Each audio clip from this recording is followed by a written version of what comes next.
창세기 12장 1절에서 3절 말씀입니다.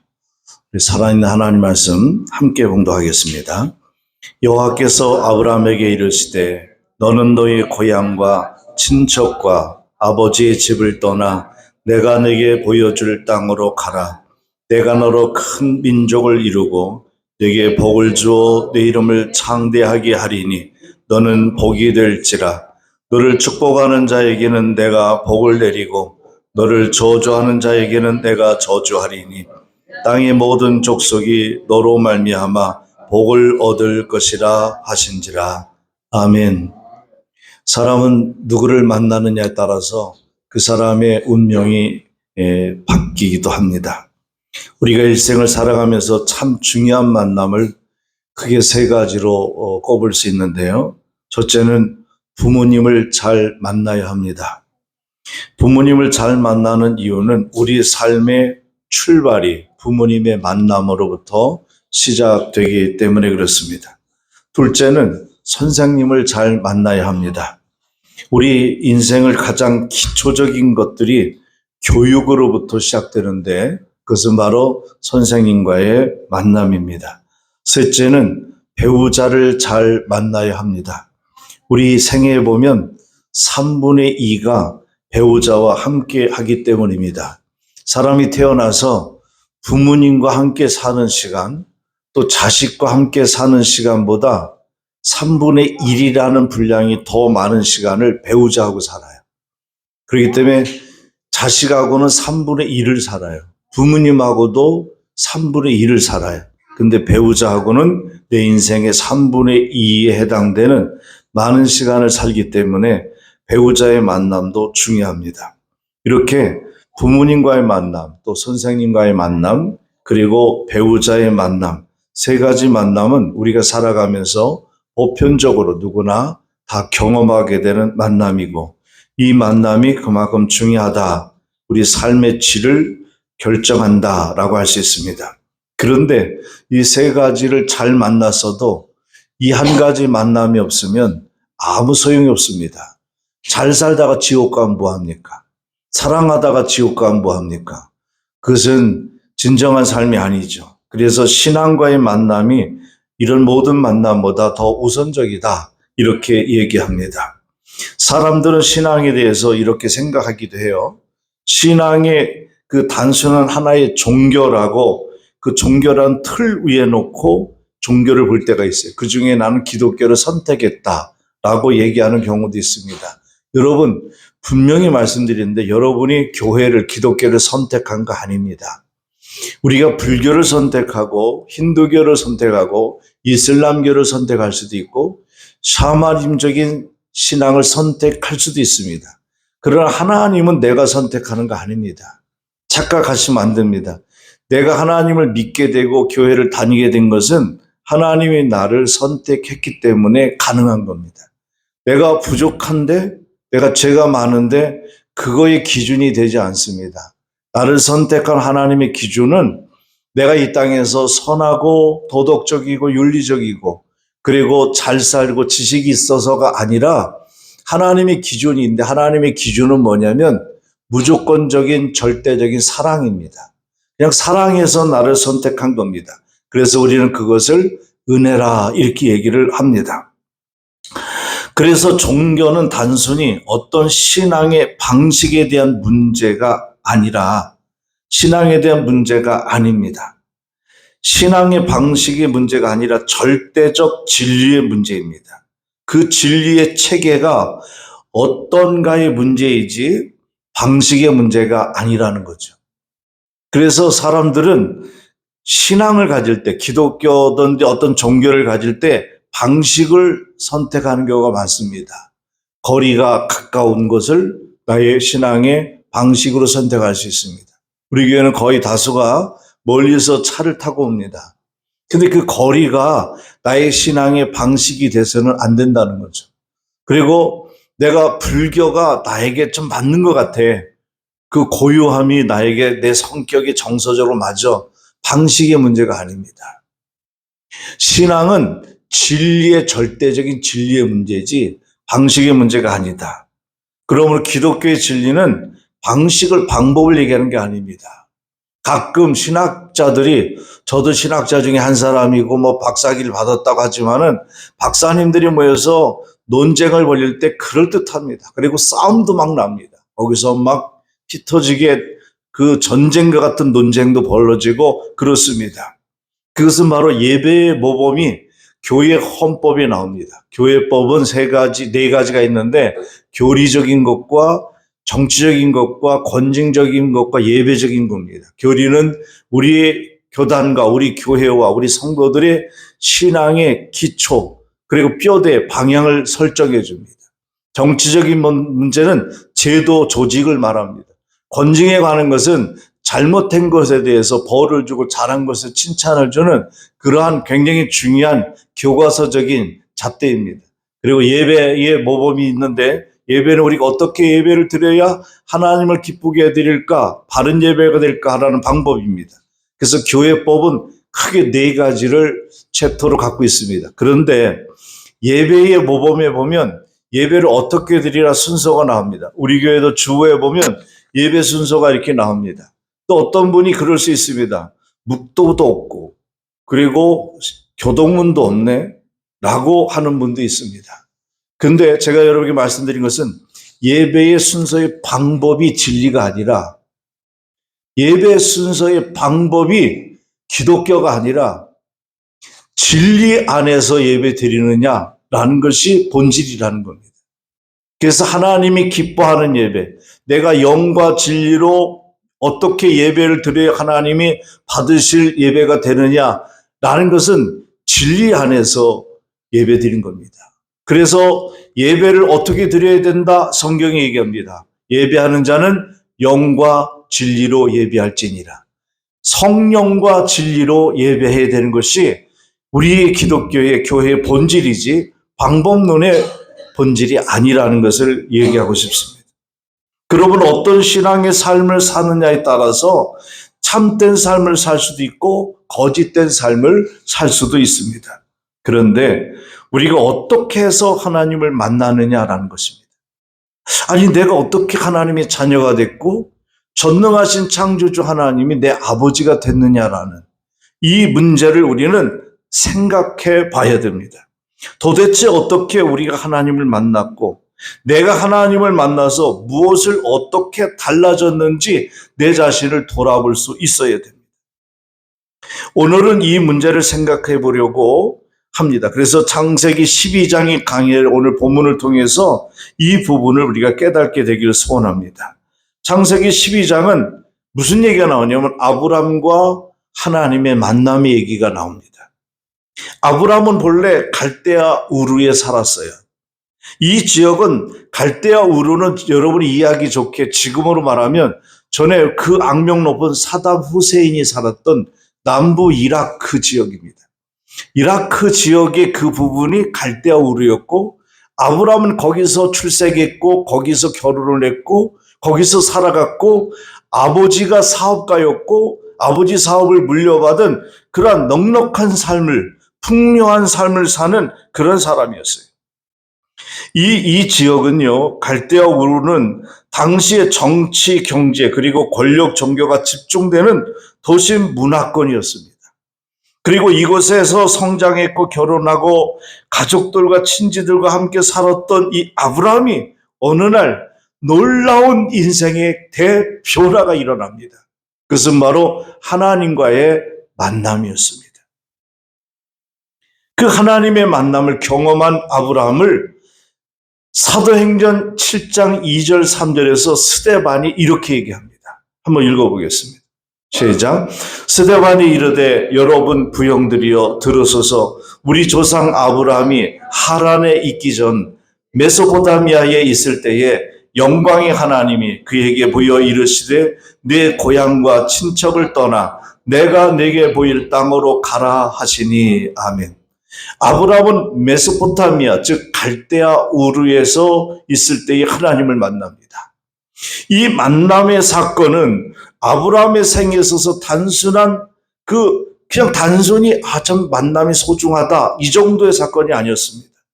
오늘 설교 제목처럼 하나님과 아브라함의 만남은 운명적인 만남이었습니다.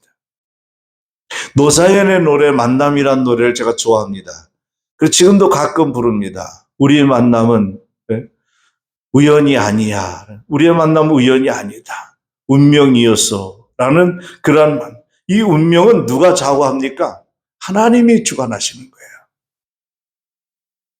그래서 이 운명적인 만남을 가진 아브람. 왜냐하면 아브람의 생에 놀라운 변화가 이 만남을 통해서 일어났기 때문입니다.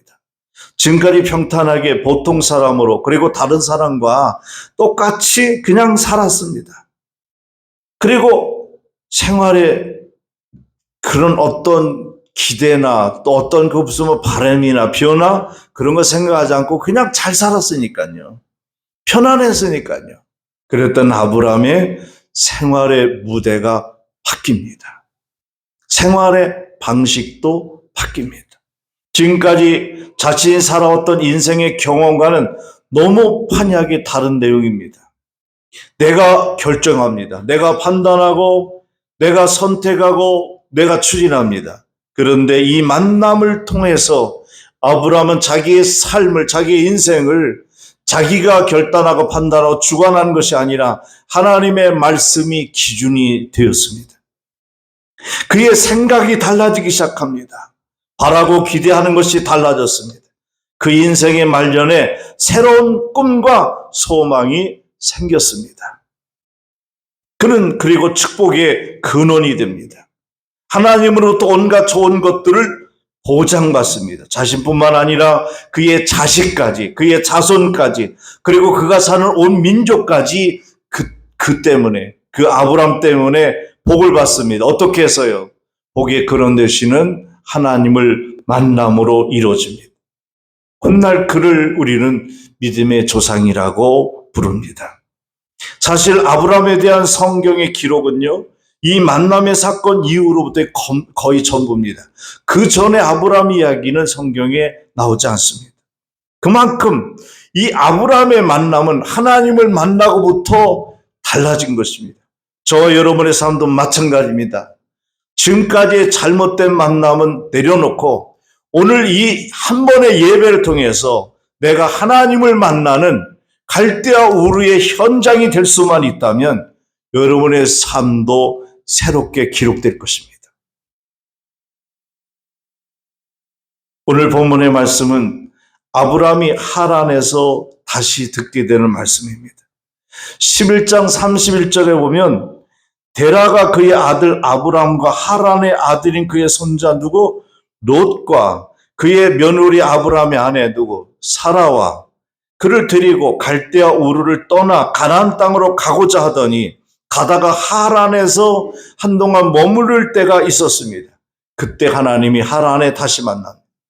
그래서 아브람은 갈대아 우르에서 만났던 하나님을 하란에서 또 만납니다.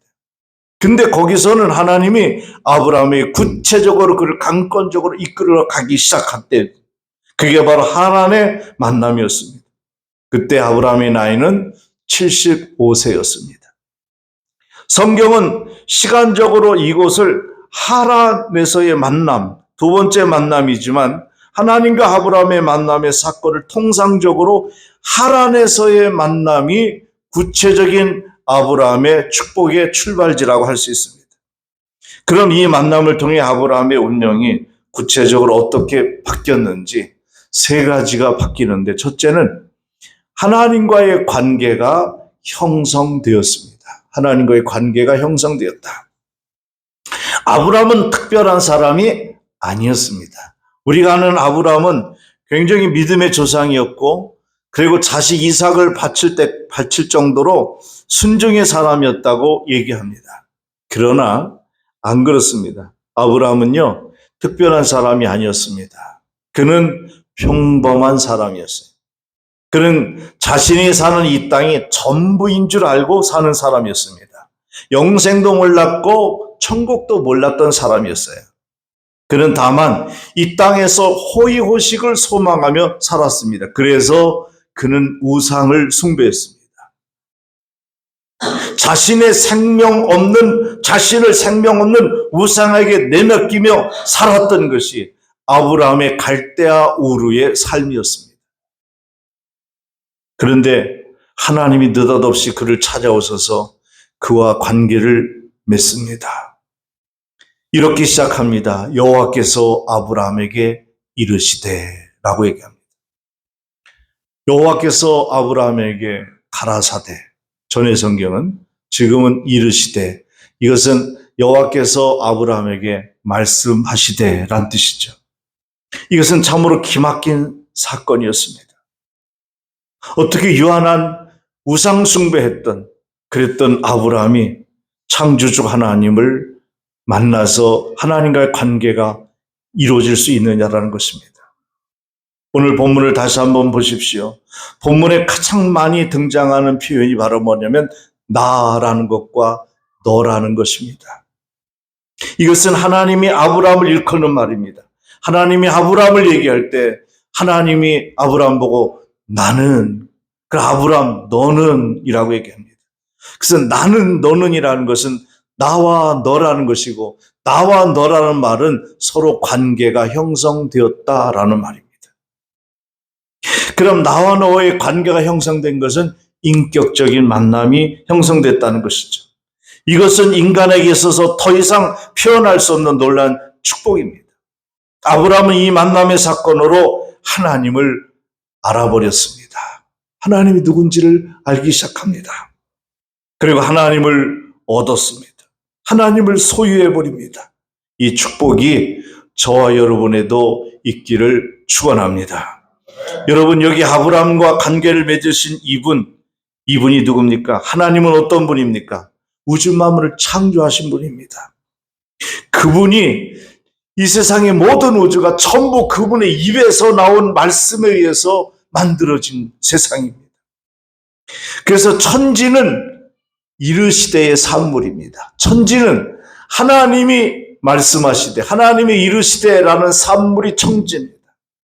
창세기 1장에 보면 가장 많이 표현되는 것이 바로 뭐냐면 여호와께서 이르시되 그대로 되니라 라는 얘기입니다. 여호와께서 말씀하시면 그대로 된다라는 것입니다. 그 위대함과 그 전능성을 가진 하나님, 여호와께서 말씀만 하시면 그대로 된다라는 것입니다. 그러니 오늘 이 설교는 뭡니까? 하나님의 종을 통해서 하나님의 여호와께서 여러분에게 말씀하시는 시간입니다. 하나님이 말씀하시면 그대로 되니라 아멘하면 되는 겁니다. 여러분에게 평강이 있기를 축원합니다. 하나님의 은혜가 여러분과 함께 있기를 소원합니다. 하나님은 여러분을 사랑하십니다. 사랑하는 여러분, 여러분이 하나님과의 관계에 있는 사람이 된 것을 믿으시길 바랍니다. 이 하나님이 여러분의 하나님인 줄 믿으시길 바랍니다. 이 전능하신 창조주 여호와 하나님께서 우리 하나님이 되심을 믿으시기를 축복합니다. 그래서 신앙이 뭐냐? 신앙은 관계입니다. 여호와 하나님과의 관계가 형성되는 겁니다. 신앙이 좋다라는 말은요, 하나님과의 관계가 좋아졌다라는 얘기입니다. 하나님과 친해졌다는 겁니다. 하나님하고 친해지려면 어떻게 됩니까? 예배를 잘 드려야 됩니다. 하나님과 친해지려면 어떻게 됩니까? 기도해야 됩니다. 그분과 찾고 찬양을 통해서 소통해야 됩니다. 말씀을 큐티를 통해서 매일 아침마다 제가 큐티를 올리는 것은 하루의 시작을 하루에 그래도 하나님께 이 성경 한 구절을 통해서 하나님을 만나라는 겁니다. 그 말씀만 하시면 그대로 되니라. 그 능력이 하나님을 여러분을 믿고 사업하라는 겁니다. 그분을 의지하고 직장에 가서 근무하라는 것입니다. 그 하나님을 의지하고 믿고 기대면서 하루를 살아가라는 것입니다. 그것이 아침 큐티예요. 사랑하는 여러분, 그렇습니다. 그래서 우리는 알아야 됩니다. 하나님을 만나고 보니 갈대아 우르의 삶이 전부가 아니었습니다. 갈 곳이 있었습니다. 힘쓰고 애써야 할 곳이 있었습니다. 아브라함은 갈대아 우르 살을 때 갈 필요가 없습니다. 그냥 거기서 주저앉아서 우상 숭배며 살면 됩니다. 아버지가 물려준 사업체 가지고 그냥 배불리 먹고 그냥 그렇게 편하게 살면 됩니다. 크게 할 것도 없습니다. 직원들이 다 일합니다. 그런데 이제 하나님을 만난 아브라함은 갈 곳이 있었습니다. 갈 곳이 생겼고요. 힘쓰고 애써야 할 일이 생겼습니다. 지키고 준행해야 될 표준과 원리가 아브라함에게 생긴 것입니다. 우리가 하나님을 만나기 전에는 하나님을 몰랐습니다.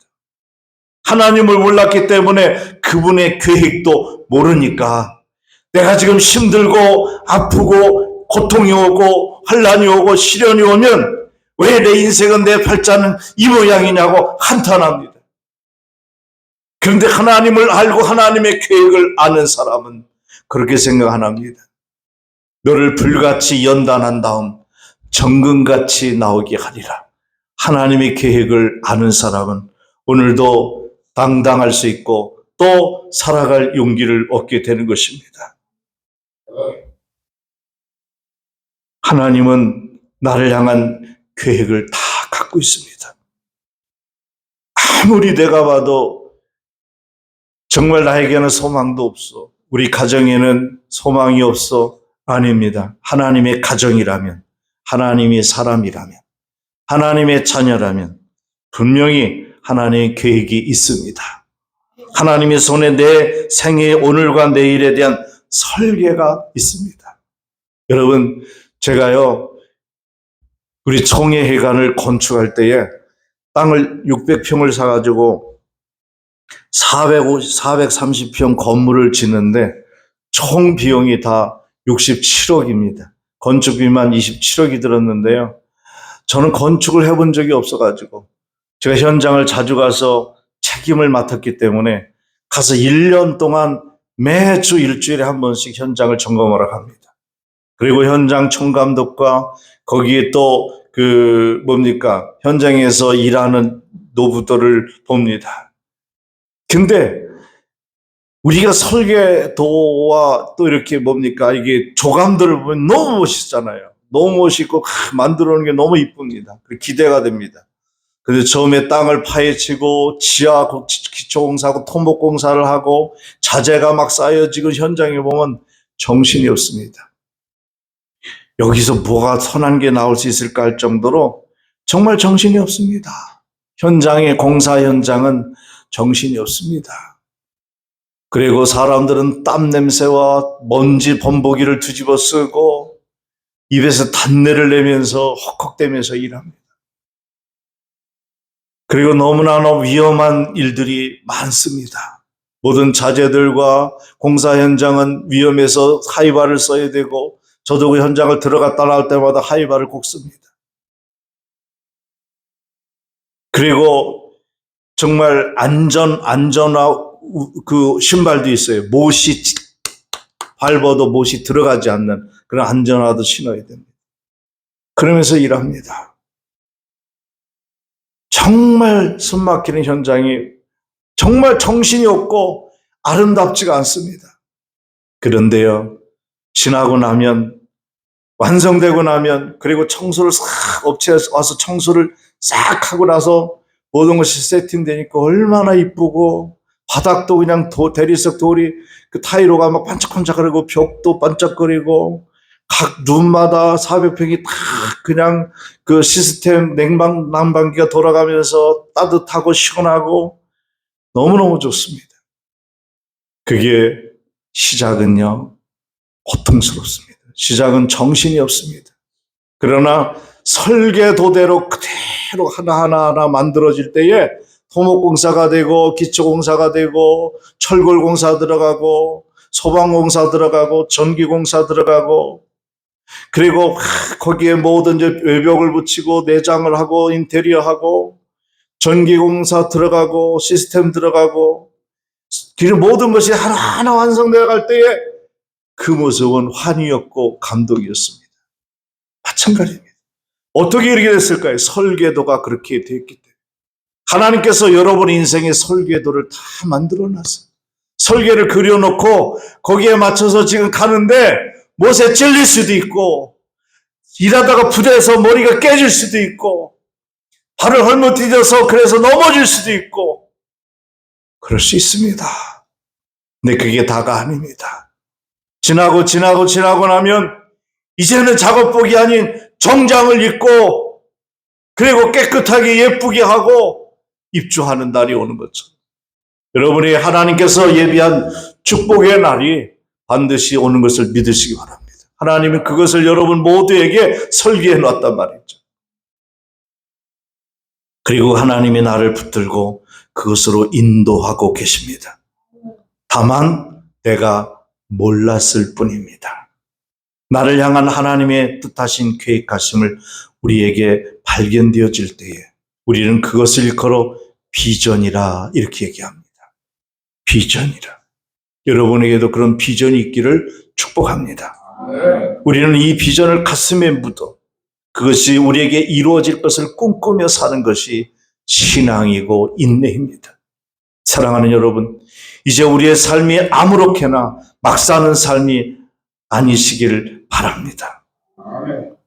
분명히 우리는 알아야 됩니다. 신앙이 뭔지를.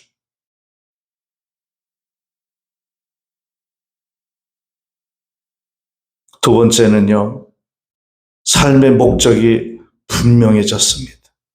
하나님을 만난 아브람, 하나님과의 관계가 형성된 아브람은 이제 그의 삶에 뚜렷한 목적이 발견됐습니다. 그래서 1절에 이렇게 얘기합니다. 1절 한번 읽어봅니다. 시작. 여호와께서 아브람에게 이르시되 너는 너의 고향과 친척과 아비 집을 떠나 내가 내게 보여줄 땅으로 가라. 여기서 내가 내게 보여줄 땅으로 가라. 이제 아브람은 자신의 삶의 방향이 분명해졌습니다. 하나님이 지시한 땅, 그것이 아브라함의 인생의 목적지요, 방향이요, 꿈이었습니다. 아브라함은 하나님을 만나기 전까지는 사실 왜 살며 무엇을 위해 나가야 하며 어떻게 살아야 하는지 모르고 그냥 살았습니다. 내가 살았으니 살고 오늘이 주어졌으니 오늘을 그냥 지나는 거고 남들이 다들 그렇게 사니까 나도 그냥 따라서 산 것뿐이었습니다. 그러나 하나님을 만나고 보니 갈대아 우르에서의 삶이 전부가 아니구나라는 것을 알았습니다. 그에겐 더 나은 미래가 있다는 것을 깨달았습니다. 사랑하는 여러분, 우리가 하나님을 만나기 전엔 아무것도 몰랐다가 이제 하나님을 만나고 나서 우리를 새로운 삶을 살게 됐지 않습니까? 이제 우리의 삶이 아무렇게나 막 사는 것이 아니라 하나님의 계획을 발견하고 그 계획을 우리가 꿈꾸면서 기도의 제목이면서 사는 여러분들 다 되시기를 축복합니다. 끝으로 세 번째는 축복의 언약이 세워집니다. 첫째는 하나님과의 관계가 형성되고요. 두 번째는 삶의 목적이 분명해졌고 세 번째는 축복의 언약이 세워집니다. 2절, 3절을 같이 한번 또 읽겠습니다. 내가 너로 큰 민족을 이루고 내게 복을 주어 내 이름을 창대하게 하리니 너는 복이 될지라. 너를 축복하는 자에게는 내가 복을 내리고 너를 저주하는 자에게는 내가 저주하리니 땅의 모든 족속이 너로 말미암아 복을 얻을 것이라 하신지라. 아멘. 이 얼마나 큰 엄청난 복입니까? 이 복이 하나님을 만난 아브라함에게 약속되었습니다. 지금 하나님은 아브라함에게 이 축복의 언약을 세우고 있는 것입니다. 이 약속은 아브라함에게 하나님이 함께 하시겠다는 확약을 주신 겁니다. 마치 신랑과 신부가 결혼하면서 평생도록 당신만을 사랑하겠다는 것을 약속하며 서로 주고받는 결혼 반지와 같은 것입니다. 아브라함의 미래가 여호와의 말씀으로 지시되었던 것입니다. 어떤 목사님이 그런 얘기를 해서 웃었습니다. 결혼 주례를 쓰는데 그 목사님은 항상 신랑 신부한테 묻는답니다. 신랑한테 물었습니다. 신랑은 오늘부터 신부를 아내로 맞이해서 평생 이 아내 하나만 사랑하기 위해서 이 땅에 있는 수십억의 여자들을 포기해야 됩니다. 포기할 수 있습니까? 라고 했더니 신랑이 근심을 하더라는 거예요. 이게 남자예요. 그래서 남자는 도둑놈이라고 그러는 거예요. 이 얘기를 왜 했냐면 우리 신앙도 마찬가지입니다. 내가 처음 하나님을 만나고 그리스도의 십자가의 구속의 은혜를 깨달을 때 그분 앞에 울면서 회개하면서 주님 사랑한다고 십자가를 붙들고 고백했던 내가 좀 살만하면 우리는 어떻게 바뀝니까? 세상과 짝하고 하나님보다 세상 재미를 더 즐기고 예배보다 세상에 놀러가는 것이 우선이 돼요. 우리가 그렇게 바뀝니다. 근데 하나님은 나와의 언약을 한 번도 변치 않으십니다. 이 약속은 아브라함에게 하나님이 함께 하시겠다는 확약을 한 겁니다. 아브라함의 미래가 하나님의 말씀으로 지시되었습니다. 아브라함의 삶의 안녕과 복지가 말씀으로 약속되어졌습니다. 저주와 축복도 선언된 말씀이 함께 공존했습니다. 그러므로 우리의 삶은 말씀의 중심에 서 있어야 합니다. 참된 믿음은 말씀을 따라가는 것입니다. 믿음의 삶은 내 인생의 경험과 학식을 바탕으로 하는 것이 아니라 여호와의 말씀을 기초로 하는 것입니다. 그래서 우리가 사업을 하던 직장에 다니던 무슨 일을 열심히 노력하던 내가 노력하고 내 경험과 지식으로 어느 정도 성과를 이룰 수 있습니다. 아니, 많은 것을 소유할 수도 있습니다. 근데 그것이 하나님의 축복이 아니면 그 모든 것이 나에게서 도로 나갑니다. 부도로 다 날아가기도 하고요. 사기를 당해서 날아가기도 하고요. 나와 가족이 큰 병이 걸리고 사고 걸려서 병원비로 다 날아가기도 합니다. 그래서 내가 누릴 수 있는 것만 복입니다. 그것은 하나님이 허락한 것만 복이라는 겁니다. 그래서 우리는 하나님의 말씀의 중심에 살아야 됩니다. 장로교의 3대 신앙 원리가 있어요. 그게 뭐예요? 하나님 중심, 말씀 중심, 교회 중심입니다. 여러분이 하나님 중심으로 살기를 축원합니다. 말씀 중심으로 살기를 바랍니다. 교회 중심으로 살기를 축복합니다.